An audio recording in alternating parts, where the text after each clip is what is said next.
Télé 24 Live, votre réseau d'information.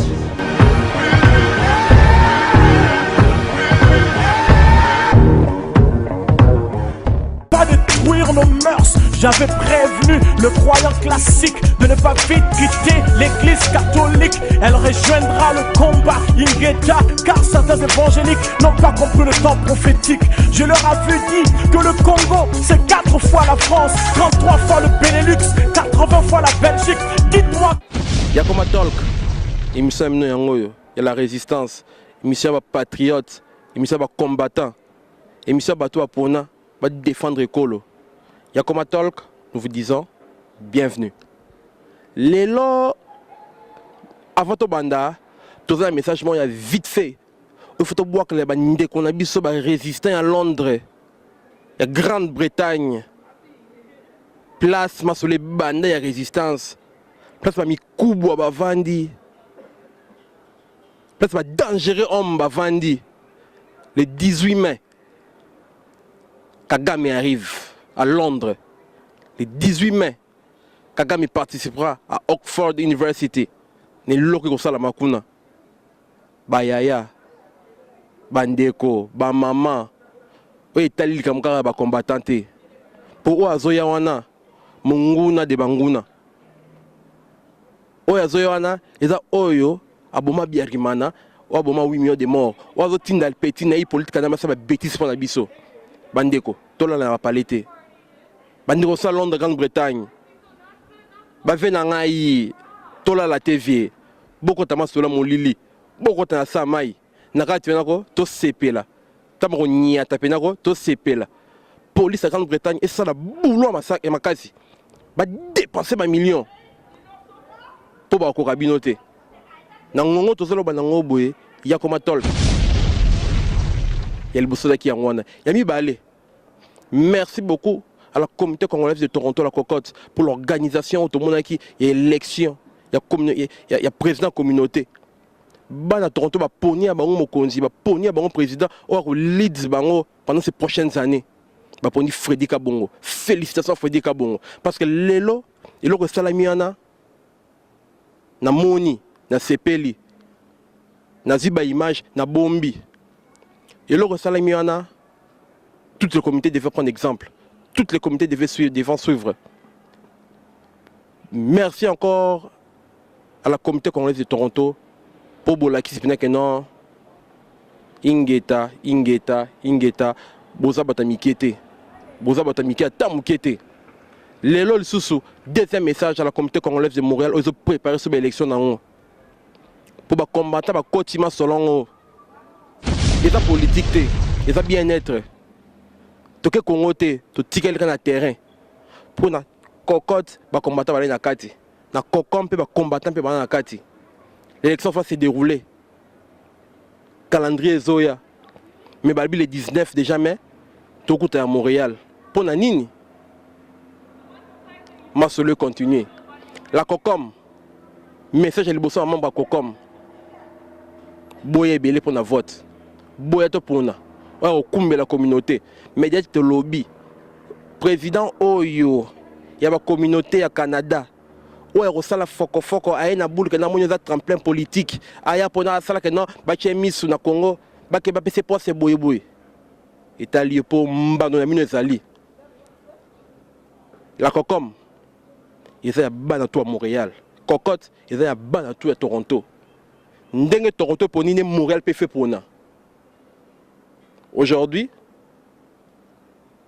na kati ya communauté congolaise à Montréal individuellement na kati wana Moutement la gâte na kumbela masolo ya commission Albert Lomomba Ngoyi Mulunda vient tolingi na biso yote la place wana ngana za combattant moi je suis la voix autorisée viens sur côté chuma au monde makamu na yo place na ko vie démissionner na yo pour déjà on a boule déjà au ligne de bato baza place wana mais oye ozo wela fonction oye ba costume vieux t'es mauvais. De moi à vous, vous savez que vous êtes mauvais.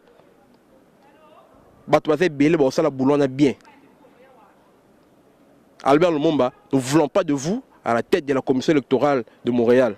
Vous pour la communauté tout ce qui wana bande konanga ba combattant bande konanga ba résistant ah on a Toronto na qui na beti ba enquête nenge ezalaka investigation avec analyse analyser to monique ah na Toronto bande kwa Toronto ya combat ba linganité bande kwa Toronto ah on a combat pour ba combattant Toronto ba linganité ba ve na ngai be na yebi bango ah baza awa ba linganité bolingo eza nango te c'est la vérité ba combattant Toronto ba lingani na bango ata mukete mais bazo bundela mboka ba lingani te pourquoi ngana na yebite nazo enquêter karati sikoyo ba combattant Toronto ba lingani na bango te ba combattant Toronto soko bengi un tel otuni ka moyen tel o bengi un tel tu ma moyen tel oyo azoboya moninga oyo azoboya moninga mais sikoyo to kosala makongo ndenge nini unité ezate na Toronto unité ezate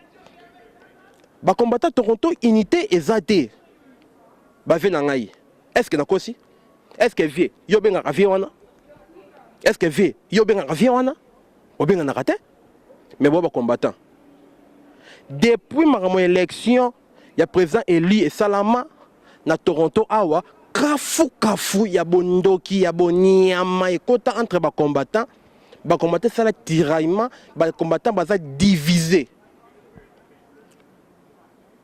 ba yaya ya Toronto ba vie ba master est-ce que mamazoloba est-ce que nazo kosa pour vérité ça ba combattant Toronto bolinganité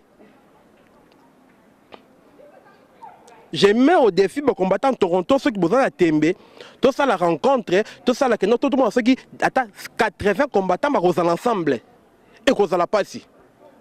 Pour bolingo ezate. Tolingana bayaya, tolingana baleki.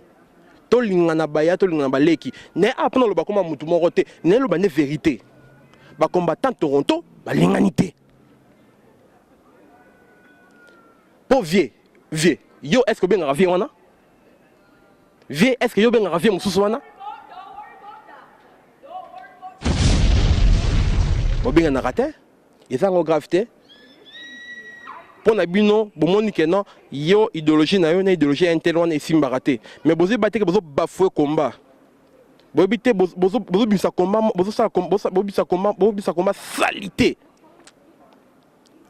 Toronto. Tout le monde lobby élection. Il y a président communauté l'équipe na bolingo nakate harmonie bato balongo Toronto nyonso ba voter mutu so ayeka rapide a cheka vote akei alexi bolingo communauté mais ce que ba combattant siko auto censé ko protéger mboka auto défendre ben c'est pas gendarme tout so linganete so défendre mboka ndenge nini bande fa Toronto botel la so likambo ta so likambo parce que c'est pas normal. Parce que ngamo ya comment na terrain ah on a Toronto na terrain na moni ke ba combattant Toronto ba linganité na solo na ba vi nga combattant Ottawa na solo ba vi nga combattant Montréal en tout cas bango tout le monde toute la résistance aujourd'hui est sur le même pied d'égalité à dire Toronto il y a pas d'unité à Toronto. Comment to rebondisa ngo nga na mona mukie ngai na mona mukie bino bola bakolo boyebi le reborosa la vie combat ezalaka boité combat trop continuer à boité na ba division kata ba zizani pour l'ingara intelté eza bien té na ba jeune au balata combat na Toronto bozo linga ba vie mususu te ba vie mususu bozo linga ba jeune mususu te mais ce que to bunda ndenge nini ce que on a beleli on a royauté ce qu'on a beleli on a royauté ce que to sala nini pourquoi moi je vais vous dire le pourquoi aujourd'hui. Parce que le pourquoi il y a une résistance à Toronto, Awa, c'est parce qu'il y a beaucoup de sympathisants, il y a IDPS, il y a combat. Beaucoup de sympathisants IDPS dans combat. Viens, Bandeko, combattant, arotique à la combattant, les partis passeront, mais l'idéologie de la résistance restera toujours. Viens, Biso Abuna, c'est grave à Moulele. Viens, Abuna, na musée. Viens, Abuna, na Bané, Til Siko, la même idéologie à combat toujours. Parti politique est divisé. Un message dans la IDPS. Un message dans la Pareco. Nous ne voulons pas de division dans la diaspora. Nous ne voulons pas de division dans le combat. Pour combattre Belé, nous sommes perdus. parce que vienne là mon IDPS parce que vous grand là mon appareil et comme il tiraillement ba partir kabola bisoté objectif au terrain na combat to bossa nango te c'est Kabila dégage. Est-ce que vous bossa nango to qui na Kabila dégage. C'est quoi objectif na yo combattant aux autres yo objectif nango zani ozo bundela ni ozo bundela parti to ozo bundela Kabila dégage. Pour ngai na maintenant qui t'a maïe zipa Canada mobimba ko idéologie zaka moko Kabila dégage Kanambe dégage. Bis tozo boule ning to luka ba moyen tozo luka ba moyen de gauche à droite tozo luka to sangisa batu tozo luka to sangisa batu to kene bitumba to kene ko beta to kene ko boma makile tanga pon école ne to lobaka ngata région Toronto Zizani bolingo ezate to buna ndenge nini solo ba beleli bindo bina Toronto lelo tozo kene front. Est-ce que Boroya siko est-ce que nango dia parce que bozo linganate soto bito ke bitum est-ce que Boroya sans amour il n'y a pas de victoire, sans unité nous vaincrons pas. Bando sa Toronto bolingweza ngande kona bino ya koma bolingweza makasi so beleli ngana ngongo yo likama komeza un tel n'importe quelle heure na ko bima pe na roya parce que j'aime le combat. Vous comprenez? Moi j'aime pour le combat et j'haïs pour le combat. Ba combattant au bozoya, bo kodra ta combat, bo tche zizani zesu na kutem no bozo mbano na bino. Pour ba combattant te. Parce que l'autre remarque dans ta combat, il y a des combattants et puis il y a des sympathisants dans le combat. Il y a ceux qui viennent quand ça leur plaît, quand ça leur plaît pas, ils se retirent, ils vont ici. Ba sympathisants. Sympathisants là moutumoro, il faut appuyer idéologie et ben on est toujours dans l'amour, dans la dignité. Mais Toronto, en tout cas, c'est pélité. Bah combattant Canada Mobimba, je vous dis, moi je suis la voix autorisée. Bah combattant Canada Mobimba, bah là pour la ville de Toronto. Grande ville qui comme Toronto, une grande ville qui devait faire bouger les choses. Mais la ville est endormie. Nicolas Bokabouani. Bah tu n'as pas IDPS, pardon, bah qu'on dit IDPS, botika kokota na combat kocha zizani. Bolinga raté ba cité comme on a bino, ba cité comme on a bino et comme awa non botika ba fourmi. On a un combattant résistant patriote n'a qu'à changer té. Je suis pas d'un parti politique, je dis la vérité aux les canangons dans le terrain. Donc ça IDPS botika kocha zizani. Ceux qui sont sympathisants IDPS, aux membres IDPS, alors retourne dans ton parti politique, laisse le combat pour les résistants. Résistants, on est langage, il y a mort, il y a Kabila dégage. C'est pas non.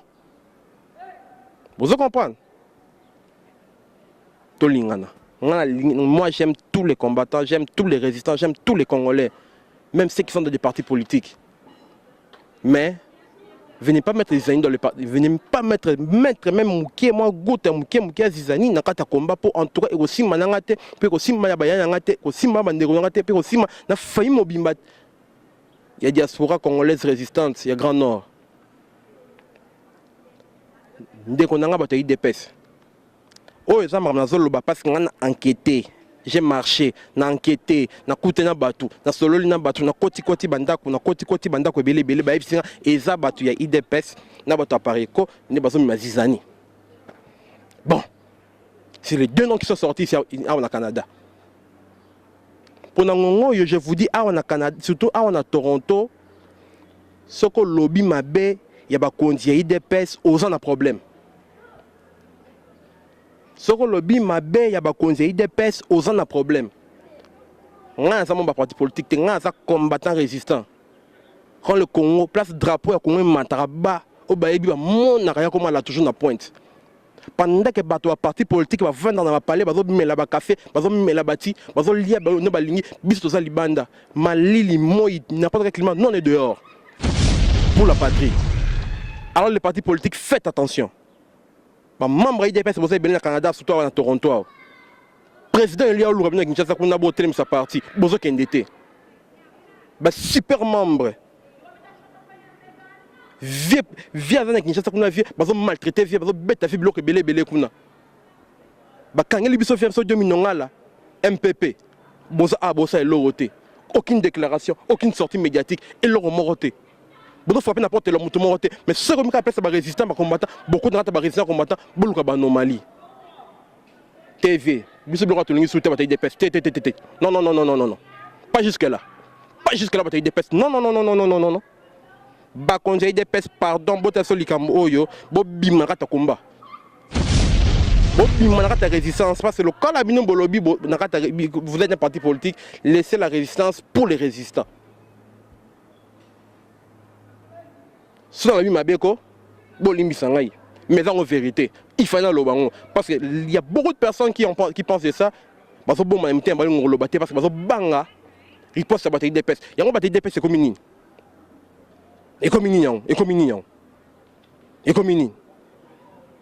mais non.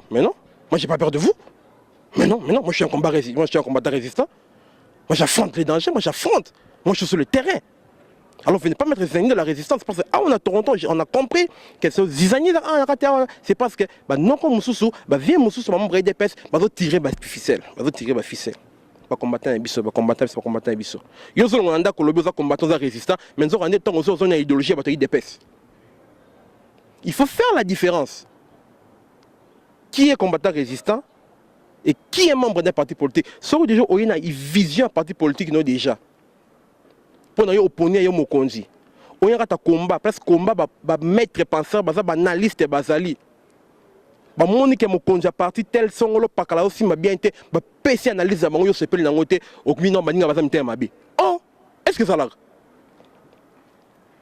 bon? Quel président de quel Mokonzi oba critique a été? Quel Mokonzi oba critique a été? Ba parti tondi belé na Kinshasa kuna. Tel ba président belé. Ba osala ni ba osala lorote. Ba dans parti politique. Et tous ba belé la ba résistant. Et tous ont confiance à la diaspora. Pourquoi tous ces partis-là ont besoin de la diaspora? Parce que la diaspora est une force, parce que le combattant est une force.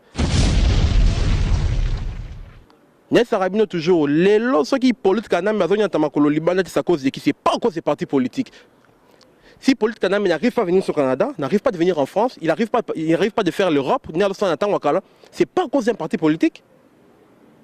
C'est pas à cause d'un parti politique, c'est à cause de la résistance. C'est à cause de la combattant au Bella, combattant au niveau Paname, combattant au niveau Hollande, combattant au niveau à Londres, combattant au niveau Norvège, combattant au niveau Canada, Bangonde, Bisonde, Tokangi, Terre. 4 quoi Canada là, au niveau Occident, il ne peut rien faire. Sur la Tembaya. Sur la Tembaya. Le Colande Konaï, Kagame a lobby azoya le 18 mai na Londres na Oxford University tous la paix Kaname pe aya oya touronde ko oya touroyo yambaloyo te ebite foto ko ta mabulunini pour na ebite que le 18 mai na Londres ebite ba arrestation ko salama depuis que la récession au sein pour Nizabu au Canada, les combattants Canada, ils ont na caisse déjà pour nous foutre avocat parce que tu dis que kafu, ne pas lumbe moitié, il faut y aller dans Londres. Kagame dégage. Le qui spécial Toronto. Et la vérité. Na Toronto, tolinganité. Tout bon ça makambo. Na Toronto, tolinganité. Tout bon ça makambo parce que tu es un combattant. Tous les marchés bamoté, vous avez Yakoma Talk, ils ont émission clash, il y a la vérité. Montréal, il y a Bino Pezoya. Montréal peut m'bano ya Zoya. On s'en bosse à Bino. Ota peut m'bano ya Zoya. Hamilton peut m'bano ya Zoya. La grande ville au Canada m'bano ya Zoya. J'ai toujours dit dans l'unité, nous serons forts. Dans l'unité, nous chasserons l'ennemi. Dans l'unité, on sera invincible. Pas dans la discorde, pas dans les polémiques. Donc, on a une bêtise dans le combat, on a déjà Albert Lumumba dans Montréal, tika commission électorale, il y a COCOM. Tika poste, il y a pas de biso ba combattant, ceux qui place au meki les sous lumbe, moitié, écoutez yo. Sur la tembe. Peta gazon, la bêti gazon, place en Golonga. Vous entendez quoi? Yoka gazon. Okolongwa. Merci encore. Dans ma négociation, on peut confiance. En tout cas, les lois font le moment à Toronto pour Navani à Toronto. Il y a une investigation, il y a une mission spéciale pour découvrir que à Toronto, bas combattant, balinganité. À Toronto, harmonie et résistance exatée. Télé 24 live, tous en amino maële, Torolanda partout place. Bando qui a combat Bazali. Cette émission est une émission de la résistance. Cette émission est une émission de combattants. Et cette émission, oh yo, c'est que le monde pense bas. Nous le disons devant la caméra de Télé 24. Télé 24 live. Yakoma Talk. Yango ete. Ceux qui boyina nga boyina. Nga pona Congo na koloba vérité. Nga pona Congo na koyina yo.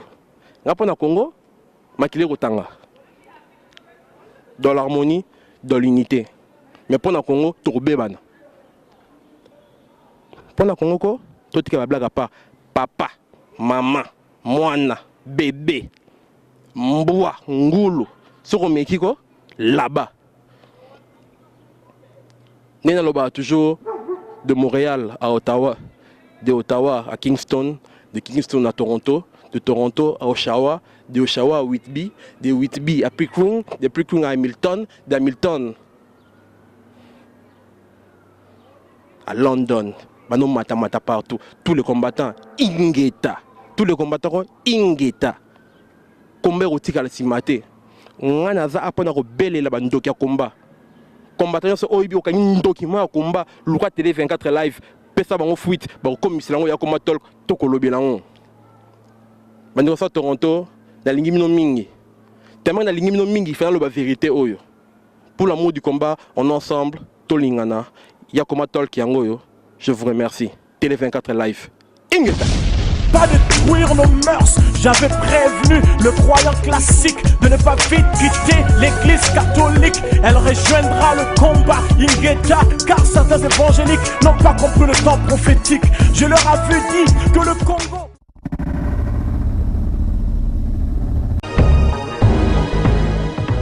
Télé 24 live, votre réseau d'information.